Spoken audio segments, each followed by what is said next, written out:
How to think in English.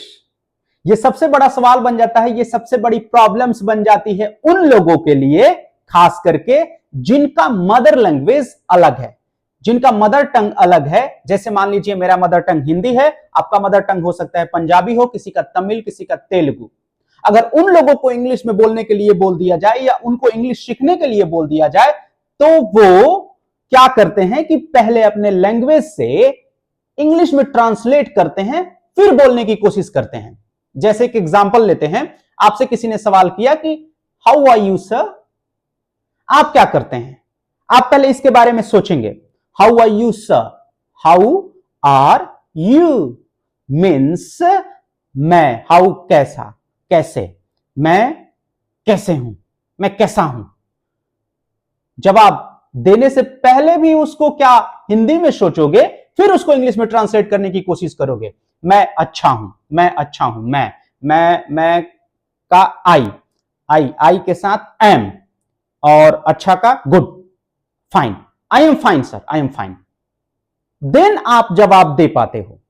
अब देखा इससे कितनी प्रॉब्लम्स का सामना करना पड़ा, पहले वर्ड्स, फिर ग्रामर्स, और फिर हेजिटेशंस आए। इस तरीके से आप जवाब दोगे तो बिल्कुल एक रोबोटिक डॉल की तरह लगोगे। तो आपको क्या करना है कि कुछ टिप्स और ट्रिक्स को फॉलो करने हैं। इस वीडियो में हम कुछ टिप्स और ट्रिक्स के बारे में बात करेंगे, जिससे आप क्या करोगे कि इस स्टेप को स्किप कर सकते हो। आप डायरेक्ट इंग्लिश में सोच सकते हो, आप डायरेक्ट इंग्लिश में बोल सकते हो। क्या ऐसा संभव हो सकता है? हां, जरूर ऐसा संभव हो सकता है। आप डायरेक्ट इंग्लिश में सोचोगे तो आपका ये हेजिटेशन जो है वो खत्म हो जाएगा। आप बिल्कुल इंप्रेसिव लगोगे, फ्लुएंट लगोगे, आपकी फ्लुएंसी एक अलग लेवल पे होगी। तो मैं इस वीडियो में आपको बात करने जा रहा हूं उन टिप्स के बारे में। 5 टिप्स ऐसे बताऊंगा जिसके जरिए आप डायरेक्ट इंग्लिश में सोचना स्टार्ट कर सकते हो। Welcome back to the SLE academy, my name is Kundan Singh. Let's start to the video. First tip जो है वो ये है, think around you everything in English. अपने आसपास की जितनी चीजें हैं ना, वो डायरेक्ट इंग्लिश में सोचो। ये मत सोचो कि मैं ग्रामर पढ़ लूंगा या वर्ड को याद कर लूंगा या सेंटेंस मेकिंग आ जाएगी तभी मैं इंग्लिश बोलूंगा हिंदी से इंग्लिश ट्रांसलेट करके। ऐसे नहीं सोचना है। आपके आसपास जो कुछ भी दिख रहा है आपके आंखों के सामने, आप इधर घूम रहे हो, ट्रेवल कर रहे हो, कुछ भी आंखों के सामने दिख रहा है, उसको इंग्लिश में सोचने की कोशिश करो, उसको इंग्लिश में जानने की कोशिश करो, गूगल करो, डिक्शनरी का इस्तेमाल करो। जैसे मान लो यहां पे एक ये केबल है, तो बहुत सारे लोग तार बोलेंगे, लेकिन इसको वायर बोलो। मान लो आपके घर में बॉक्स, मान लो आपके आसपास में बुक्स, किताबें ना बोल के बुक्स बोलो।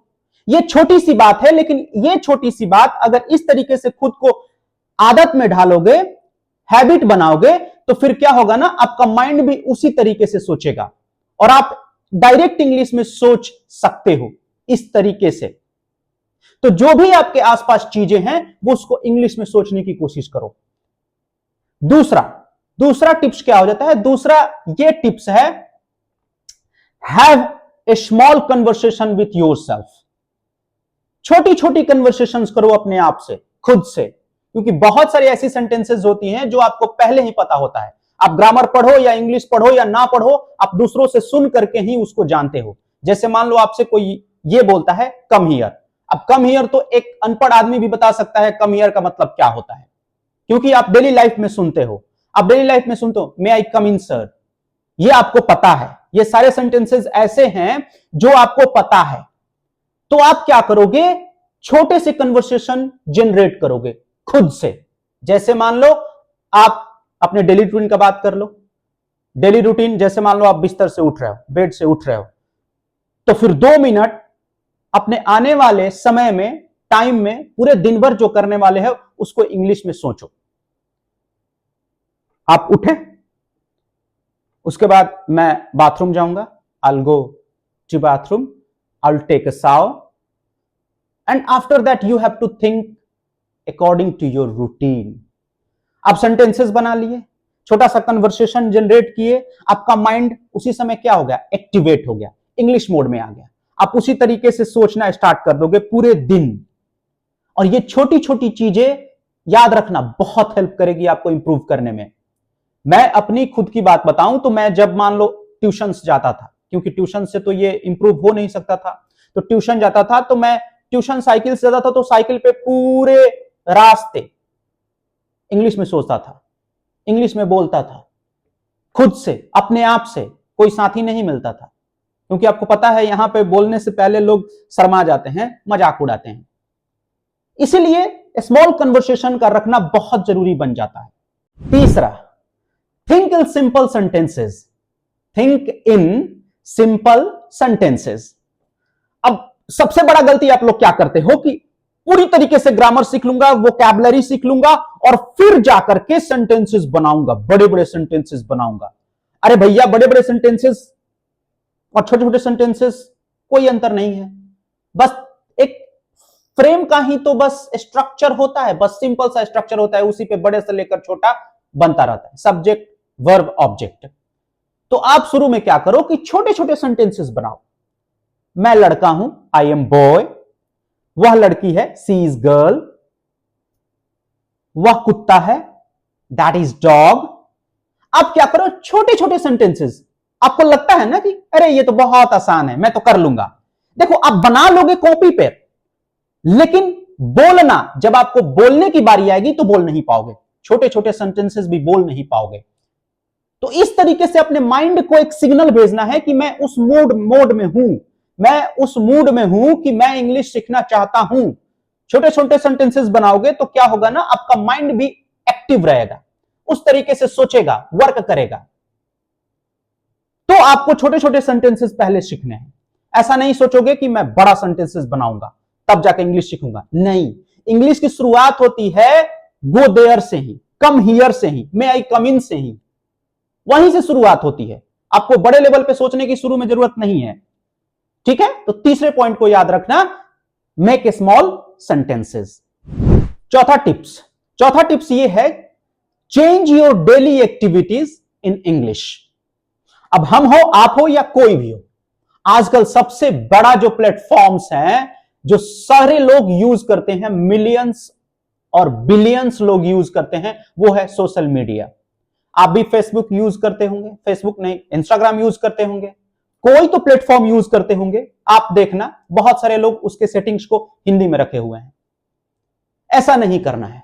आपका जो भी डेली एक्टिविटीज है, आप कोई भी चीज इंटरनेट पे कर रहे हो, उसको इंग्लिश में करना है। आप इंग्लिश डिक्शनरी रखिए, आपका सेटिंग सारा सोशल मीडिया का इंग्लिश में होना चाहिए, आपका फोन का सेटिंग भी इंग्लिश में दिखना चाहिए। ये छोटी छोटी चीजें हैं, लेकिन इंपैक्ट डालती है। ये आपको इंप्रूव करने के लिए छोटी छोटी स्टेप्स बहुत हेल्प करती हैं। मैंने ये करके देखा हुआ है। तो आपको क्या करना है, आपकी डेली एक्टिविटीज जो भी हो रही है, आपको इंग्लिश में कर देना है, सारा कुछ इंग्लिश में कर देना है, फिर आप चेंज देखना। आते हैं पांचवें स्टेप्स की तरफ आते हैं। आपको अब क्या करना है, रिकैप करना है। अब जो भी ये सुबह से शाम तक आपने किया, अब बेड पे गए, बेड पे जाने के बाद क्या करना है, सारे चीजों को रिकैप करो कि आपने सुबह से लेकर शाम तक क्या क्या किया, कैसे प्रैक्टिस किया, स्मॉल सेंटेंसेस बनाए कि नहीं ये बनाए, उस दौरान आपको वर्ड सीखने को मिले कि नहीं मिले। अगर ये चीजें आप रिकैप कर लेते हो तो वो दिन का, पूरे दिन का आपका जो प्रैक्टिस है इंग्लिश स्पीकिंग का, सफल हो जाएगा। और लास्ट में यही बोलूंगा कि कंसिस्टेंसी मैटर्स। कंसिस्टेंट रहिए। आप ऐसा डेली 40 डेज करके देखिए, पूरे 30 दिन लगातार ये चीजों को फॉलो करके देखिए। आप देखेंगे कि आपके अंदर में कितना बदलाव आ जाता है। आप ना कोई क्लास करेंगे, ना कोई एक्स्ट्रा बैठ करके पढ़ेंगे ग्रामर्स और वर्ड्स को, आप केवल ये टिप्स को फॉलो करके देखिए। आप 30 दिनों के अंदर देखेंगे कि आपका माइंड जो है, पहले और अब दोनों में अंतर हो गया है। आपकी पर्सनालिटी इंग्लिश को लेकर के चेंज हो चुकी है। तो मैं उम्मीद करता हूं कि आपको ये वीडियो हेल्पफुल लगा हो और आप ये टिप्स को फॉलो करेंगे।